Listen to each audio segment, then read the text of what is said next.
Wonderful. So today I have Martha Burridge, and I'm so happy to welcome her into the podcast. She is a parent expert and she's also known as a parent's best friend. So please, I am intrigued. Tell me all about it, Martha. Thanks, Emma. I'm so happy to be here. And first off, Mom always loved my brother better. Let's just get that out of the way. And I don't care if your kids are 70. If you have more than one child, in all probability, you'll hear that until you're no longer on this earth. So let's just get that over with, even though I've come to terms with it and I've grown out of it a little bit. It still bothers me just a little bit, and we'll get into that later too. So, parents, unfortunately, they have so much to deal with, and also, no matter what a parent does, they're wrong. So let's just get that right out. Let's get that over with right now. No matter what you do, you're wrong. If you don't let the child eat sugar, oh my goodness, don't you let them have any sugar. If you let the child eat sugar, don't you know that's terrible for their health? Whatever. Okay. If you let them play uh, rough and tough, they could get hurt. If you don't, don't you let them have any fun? So you know what? If you love your children and you're doing the best you can, that's all you can do. And as you learn more, you'll do better. But you know what? Every day is a new day. So whatever you did yesterday that you're annoyed with yourself, you don't think you treated your children correctly, well, then you can fix it today. Every day is a new opportunity. Don't ever think that because you did something one day, your child is ruined for life. And let's just start with a story. Let's start with a story right now. There was two boys raised by their dad, and their dad was a very heavy drinker. He was an alcoholic. Well, when the two grew up, one was a homeless alcoholic, but the other one was very successful, had a successful business of his own, married a lovely woman, had nice children, was very happy. And both of them were interviewed separately and said, to what do you attribute your life to? They both said, my dad. They both said, my dad. So what's the bottom line there? Everything depends on what we think. Everything depends on what we think about it. So if we think something's the worst thing and it's going to affect us, then it's going to be the worst thing and it's going to affect us. So we really have to pay attention to that in parenting and in our lives in general. That so much of that just grabbed me straight away from like the favorite child to, yeah, parents never right. They can never do the right thing. And also, my mother was a big drinker, and my brother, although he will have a drink, he's he doesn't like, he's not a big alcohol fan. And whereas me, I couldn't get enough of it. So yes, it every bit of that I completely identify with. So yes, you had me straight away. Great, great. Well, and also, I do want to mention, um, let me tell you, I have a Facebook group that's free and you can join Mastering Child Behavior. We'll put that at the end of the video. You can just click the link and you can join. It's for free. And then in the Facebook group, when you answer the questions, the first question is, would you like my document that tells you what kind of parent you are, tells you what your dominant parenting style is and how that affects your children. And that's free too. So that's in my Facebook group. And I wrote a book, Emma. This is called Yes, You Can Raise Happy, Responsible Children. Now, the way this book came about is when my son was 4, oh Lord, he was spoiled, spoiled rotten. And, we thought the way that you raise a happy child is you never say no. And every time we would say no, he would push and we would change it to yes. Well, when he was 4, everybody was miserable. He was miserable. Everybody was miserable. So I learned some information and I used it to turn him around. And I put it all in this book. And it's only 60 pages. And it tells you, and let me tell you what some of the chapters are. The first 3 or 4 pages are endorsements. Anyway, the chapters: building self-esteem, discipline, creating positive relationships with your children, raising smart children, what to do at meal times, at the grocery store, travel across the street or across the country, creating a safe home, to strengthen your marriage, praise and encouragement. And this has all the stuff that I used to turn my son around at 6 weeks, and also that I used as I was a teacher. I was a high school special education teacher for 16 years. I used the same information. And this book is endorsed by Jack Canfield, Chicken Soup for the Soul. He wrote the entire back cover, and Jack said that this book has the potential to change the lives of families worldwide. So the book is available at Amazon, and we'll have a link to that at the bottom too. So Yeah, I'll get all your I've been links doing in. great, great. So I've been dealing with behavior, child behavior, adult behavior. And and another thing that I do is every Monday I go to the jail, and every Wednesday I go to the treatment center and I talk to the addicts and alcoholics. And I've been doing that for about 3 years.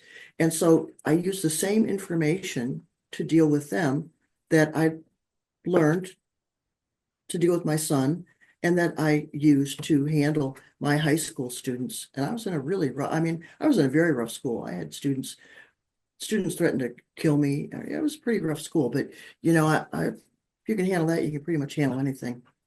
And we can certainly deal with a 3-year-old having a tantrum, or even a 15-year-old. What about my 38-year-old brother? Well, let me give you some information there. This is about building relationships. A lot of the problems that we have as parents and as people is we give too much unwanted, unasked for advice. Most of the time when people talk to us, they just want someone to listen. It is really rare that we get an opportunity to just talk. Just talk. Don't solve my problem. I'll figure it out. At least at this time, I don't want you to solve it. I just want somebody to listen. And here, let me tell you a story. When Anthony was about 8, he went to a friend's house.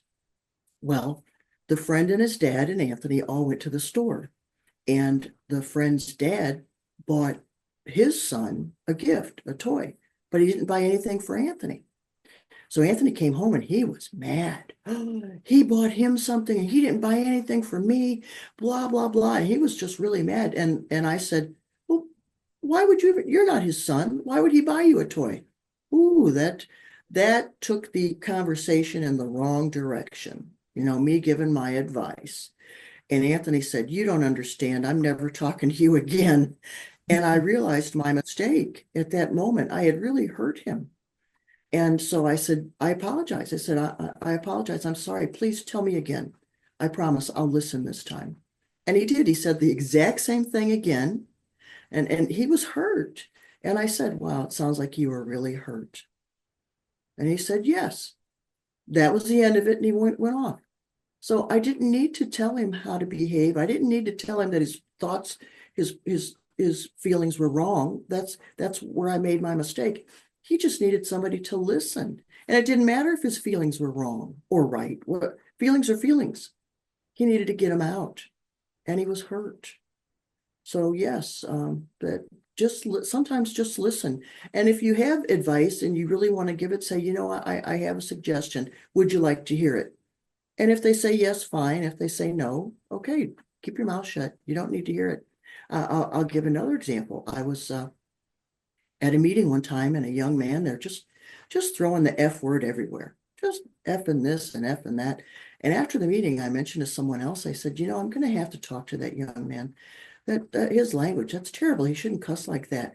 And the person I was talking to said, are you his mother? No. And the man was like 30. Okay, I'm saying a young man. He was 30. And I said, no. And he said, are you going to give him a job? And I said, no. And he goes, then mind your own business.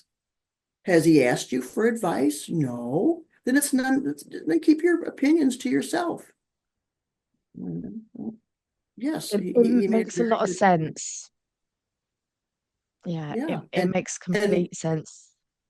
because when we do that, when we give advice that's not wanted, when we criticize without, when we criticize, we people take us out of their quality lives.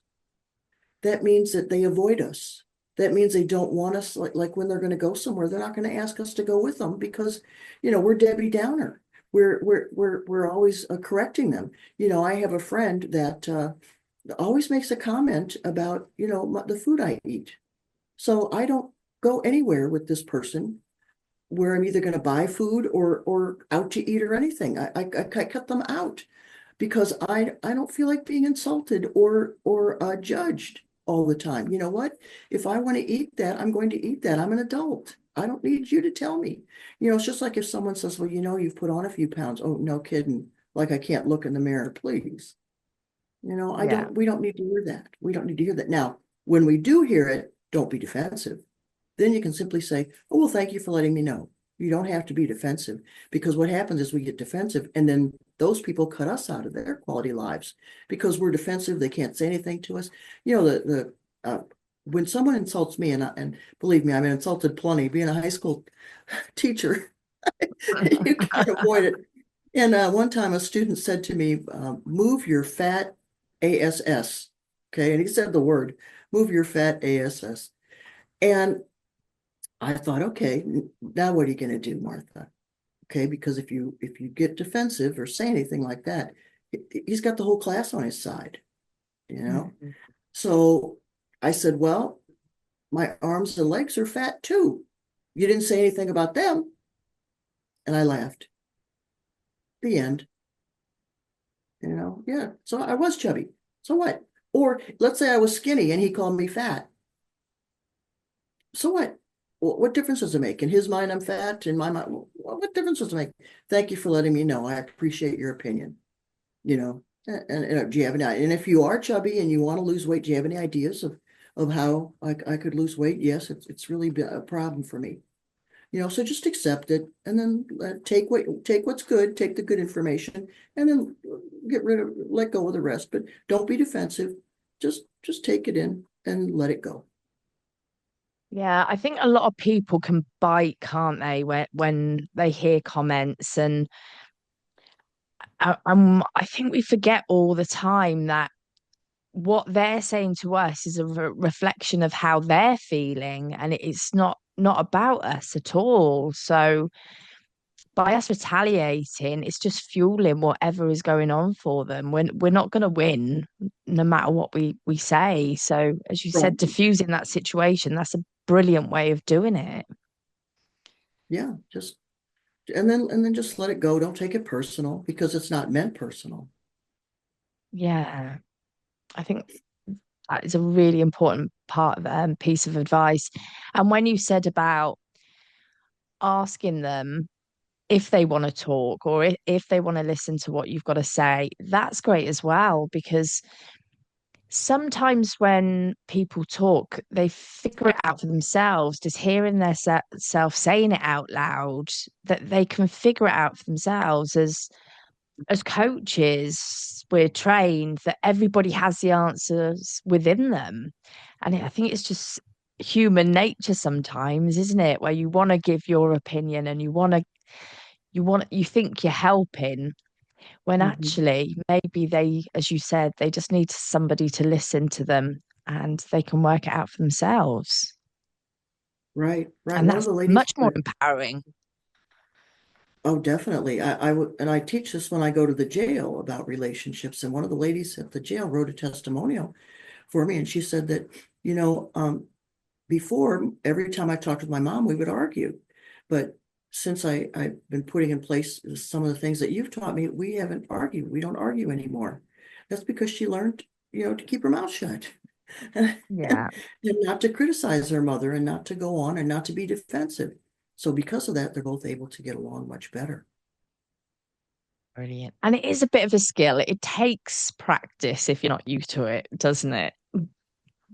Try to Mhm. stop yourself from automatically giving that advice or just retaliating. I know it took a long time with my husband, sometimes now I find it quite easy. I'm still listening to what he's saying, but I sort of shut off, let him have his time. And then I said, "Do you want a cup of coffee?" Or, you know, That's pretty good.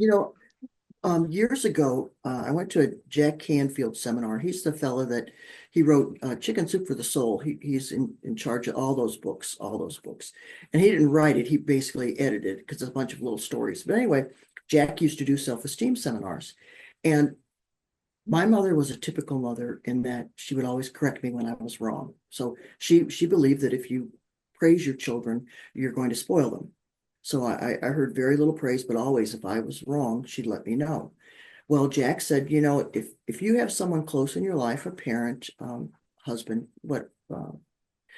and you want to know what they think of you, why don't you do this exercise? And that is ask them to write 10 nice things about you, and you write 10 nice things about them. Now, it took all the courage I had to go to my mother and even say this. And I think my son was about 2 at the time. No, was he 2? No, he had to be older. He must have been 7, something like that. Okay. So I go to my mom and I say, Mom, let's do this. I heard this and let's do this. Now, we're going to both sit down right now and I'm going to write 10 nice things about you and you write 10 nice things about me, what you like about me. And my mother, she looks me right in the eye and what did she say to me? Oh, she insulted me right off the bat. Oh, how stupid. Just right, right off the bat. And I looked at her and I said, nice things, Mom, nice things. So, okay, so I say, okay, so let's do this. All right. She goes, oh, okay. So finally she agrees. Okay, so we're both sitting there at the table and I'm writing away. And my mother's like this. But she's really like trying to, it's hard for her to come up with something. I still have a little resentment about that. And my mother passed away a long time ago. Anyway, so she's, with the look on her face, but then finally she finishes. I was finished way before her. Finally she finishes, and then we exchange lists. And my mother wrote the nicest things. Makes me want to cry just to think of it right now. She wrote things I just had no idea that she thought. She said she thought I was a good mother. Just she thought I was a Wow. good wife. Just things I was absolutely floored. And yeah, you can see what a powerful exercise that is. Because here, 30 years later, it still brings tears to my eyes. That is beautiful. And I suppose, I don't want to say the worst, but I suppose you're expecting something that was not going to mean a lot, just some random sayings or, um, I don't know. What were you expecting? Well, I think I did the exercise more so that I could let my mother know how the positive thought feelings I had for her because she was not a demonstrative woman. Like she wouldn't hold my hand or hug me or anything like that. That just wasn't in her nature, even though I knew that I was loved, but it just wasn't in her nature to be demonstrative. So I think that part of it was I wanted to let her know what I thought of her. But also you're right. I didn't know what was going to be on that paper, but I knew that something nice was going to show up and at least one of the 10 would be something I could hang on to. And And if what you don't did you think they do with come up that bit with of 10, paper? say 5. Yes, I kept that paper forever, but now, I moved and I can't, I even had it in a protective sleeve. So maybe it's around here somewhere, but I've moved and everything went into boxes. And so, yeah, It will I've turn kept up that when you paper. need it. Right, right. It'll turn up. Yeah. That is beautiful. I did that exercise in school. We did it with, I don't know if we were all going through a period of, because I went to boarding school. So I don't know if we were going through a time of we were all fighting and things like that. But I do remember that exercise, doing that just with friends. And it was Mhm. lovely. It was really, really nice. And yeah, I'm trying to think what I was going to say about that with your mother. But my mother was, I knew she loved me, and but she wouldn't say much. She was very similar like that, but she didn't acknowledge me, and and tell me she loved me because I reminded her of my father, and he passed when I was very young, and it was very traumatic for her. Mm, So I sort of, I don't know, not allowed her because she's herself, but because I understood, I sort of still brought her pain, being mm, reminded of my father. I just brushed it off as it's okay. She's got a reason for it, and I know she loves me, so it's fine. mm, But I I still find it difficult. As I said, she passed just over 5 years ago now, and I still want to. I can still just see her sat there and not getting any replies from her, and or even when I ask for advice, just something just to try and get words out of her mouth. Nothing. I got nothing back. It was like she was in her own trauma, I suppose. Um, so I can really relate. And why is it that we hold on to that for so long, that we have an understanding why, but we still want to feel that love in it, don't we? And we mm. just can't, it's difficult to shift. Yeah, it is. And we have expectations of our parents, and um they can't meet them. They simply can't meet them. The best of parents, and who knows what is the best parent? Each child needs a different parent. You can't be the exact same parent for every child. That's the whole, to go back to, mom loved you best. Well, my mother loved each of us in our own way because we're each different people. If you want to be Yeah. loved the exact same way, then be a robot or let your parent as a robot. You want a robot for a parent? So yes, and parents are human beings, and we don't see, because we come into their lives when they're adults and we only know them as our parents. We rarely see them as humans. We always see them as our parents, and we don't understand what they've been through in their lives, and they had to grow up too. Yes. And I always remember a counselor So, saying once to a group of us, it stopped me in my tracks actually. She said, just because you've been born doesn't give you the right to be loved. Something along that you have to be loved by your parents. That was a real shock for me and mm, made me stop and think, um and lots of things went on for me. Stuff thinking about mhm, postpartum depression and things like that. We do expect our mothers and fathers just to be there and to play that role. And sometimes they're not ready for it, either mm, because of mm, something like mm, postpartum, or because they just weren't ready. They weren't at that age that they were ready for everything.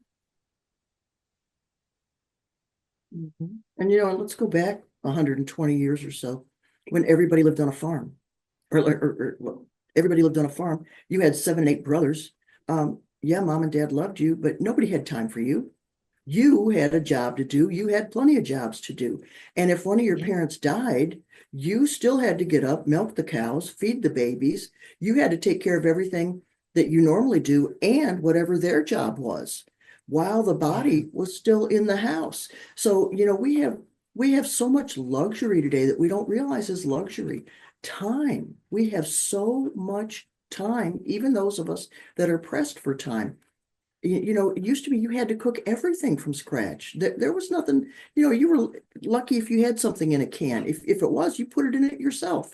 You canned it yourself. So we have so many advantages, and because of those advantages, I think part of what our problem is, Emma, is we compare ourselves to phantoms.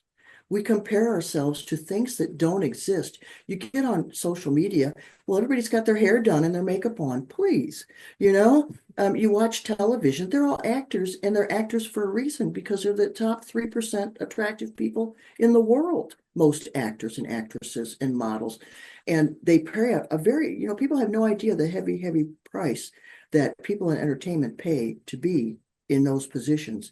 And as things are coming out, we're beginning to realize how absolutely um, not free these people are, but that's a whole nother conversation. So if you're comparing your life to someone else, well, number one, stop it. Stop being envious and jealous. And if it's that big a deal to you, then learn what they did to get whatever it is that they have that you want, and you go and get it. Yeah. Because nobody's coming to save any of us. Nobody's going to save you. There's something you want. There's only one way to get it, and that's for you to get out there and to do it and to do the work. And Tony Robbins said years ago, he said, people overestimate what they can do in a year, but underestimate what they can achieve in 10 years. Just don't quit. Just keep going and stop whining. Stop whining and complaining, because this is going to happen anyway. My big whine and complaint is oh, now I got to learn something else. Now I got to learn something new. Oh my goodness, I have to learn a new software. I have to learn this. I have to learn that. We spoke earlier about video editing, which is a whole, every day there's a new way to edit. It's just insanity. So, I can sit here and whine all day long. Oh my goodness, now I got to learn something new. But in actuality, why do I have to learn something new? Because I try new things, because I want to move with the time. I could sit at home and watch TV all day. That'd be a much bigger mistake. So who makes mistakes? Who makes the most mistakes? People who try and do new things. So, don't ever get on someone because they made a mistake. It's because they're trying new things. It's only when we keep repeating the same mistake that we have to start taking a look and go, oh, what's going on here? Yeah, definitely. And that is how we learn, isn't it? That's how we Mm, grow, is through our mistakes. And I'm the same. I can complain, but at the end of the day, if we're not doing it, then we're not learning, we're not moving forward. And I think in addiction as well, people that relapse, they see that as a failure, and it's not a failure, mm, it's just another learning curve. You're adding more tools to your toolbox, and it's just a blip in the road. It's another learning curve. So mm, um I never criticize anybody for relapsing, because nobody's perfect. We're always learning. So, and it doesn't matter if you've been in recovery 1 week, 1 year, or 10 or 20, we're human, mm, and we're going to have our bad days, as long as we've got our end goal in sight, as long as we're working towards it. And mm, as you said, it's the same for parents. They're learning every day. And I, as I, as we said before, I've just become an auntie, and I think of my brother at 38, and he's always been my brother's so laid back. He's horizontal, he's just everything's in his time, it can wait.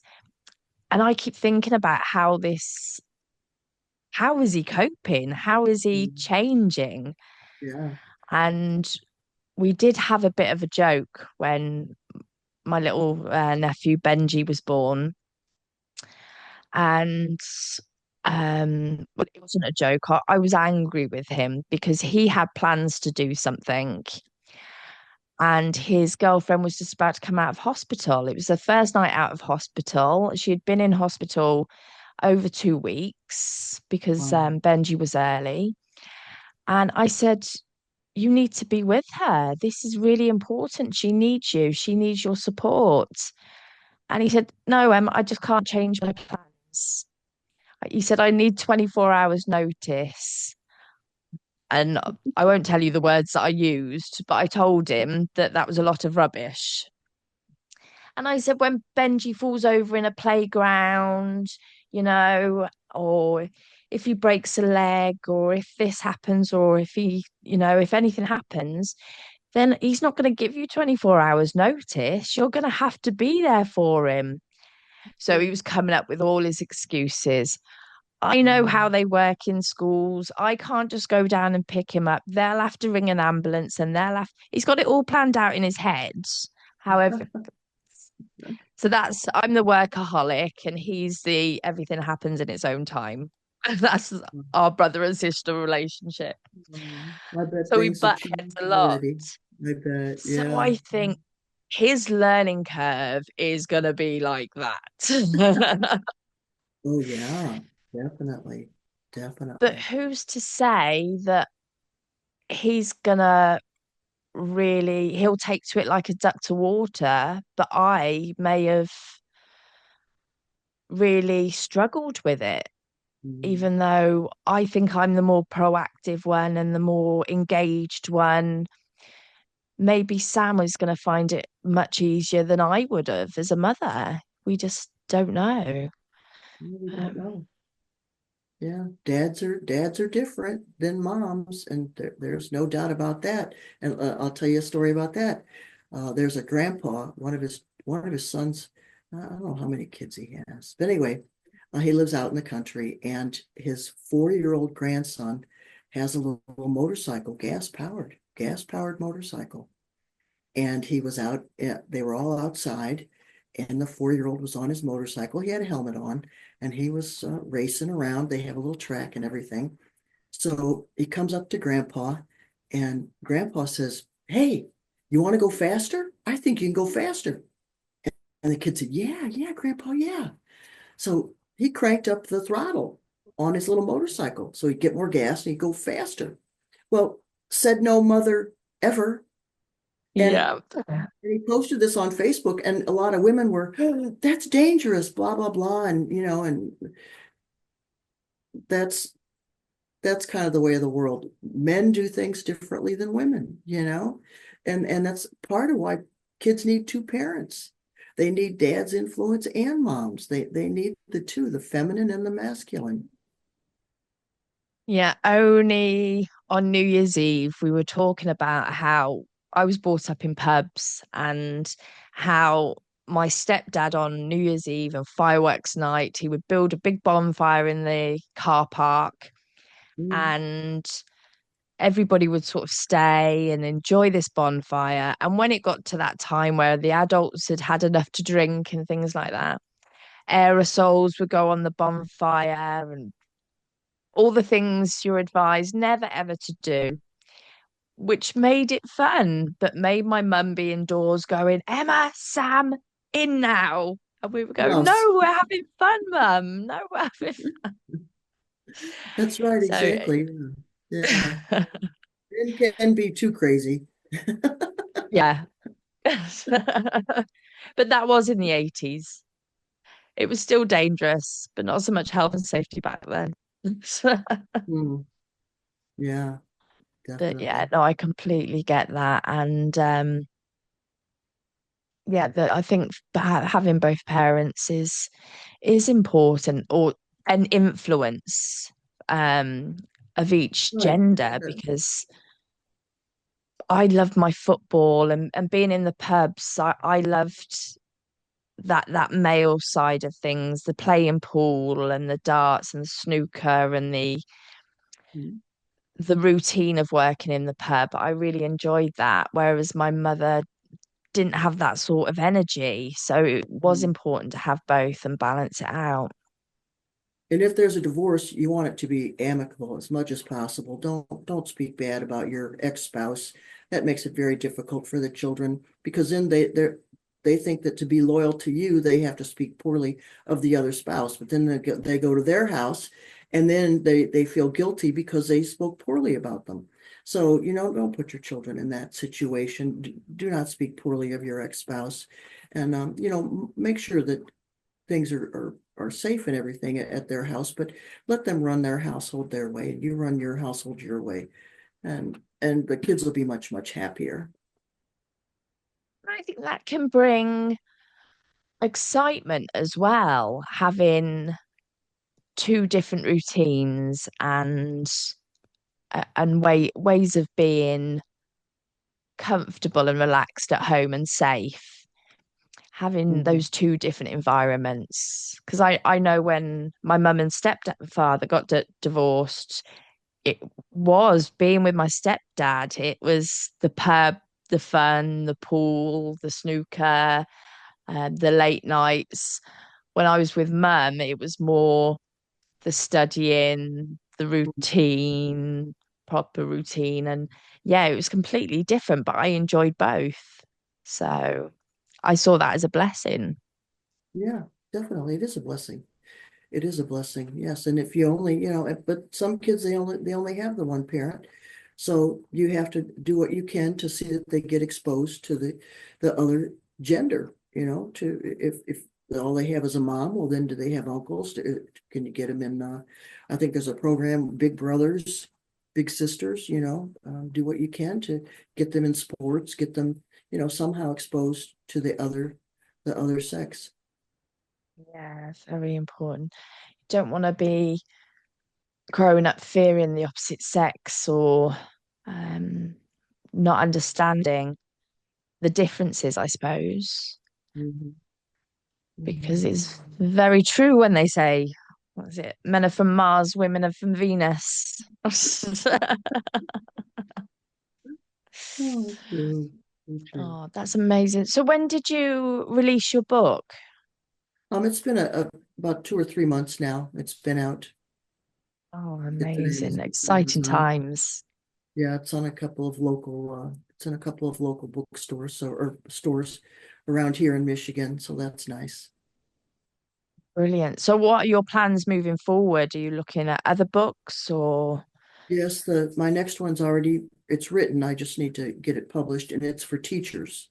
So because I was a teacher for 16 years, special education, and that'll be the next one. And then um, so that's the books. And then I'm offering a parenting course on Zoom once a week. That'll be ready soon. And also an addiction, let's stop drinking now. And I have that on my YouTube channel. So that'll all be at the links under the video. Okay. definitely? And how long is your parenting course for? It's 4 weeks. Let's just get, the worst thing that you really want to change about your child, let's get that changed. And then Yeah. we can move on from there. But let's get some success right off the bat. And most of what happens, I think the biggest problem that parents have is they're not consistent. And they use punishment when the child really they just need to learn better skills. I have an example there. I taught child psychology for 10 years, and one of my students had a 2-year-old, and one day he put his shoes in the microwave, and she spanked him. And I said, "Well, you spanked him. Why'd you spank him?" And she said, "Because that was a bad thing he did." I said, "He has seen you put who knows what in that microwave. To him, it all looks weird. Cardboard boxes, plastic things. He doesn't know that what he did was wrong. And so you just spanked him. Now you've made him afraid to try new things. Better to explain to him, no, we only put food in the microwave, honey. Better to explain that to him than to hit him. Yeah. The world is a funny place. It sure can be. Oh, that's for Mhm. sure. Oh, Well, but I've that's really enjoyed our amazing. communication, and I think this seems like Yeah. a good point to Yeah, I was going to conclude. say, is there anything else you wanted to add? I think we've covered it all for today.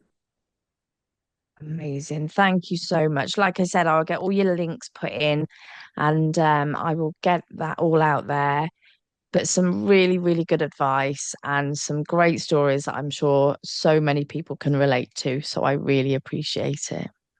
Oh, I've really enjoyed it, Emma. Thank you so much for having me on. Absolute pleasure, Martha.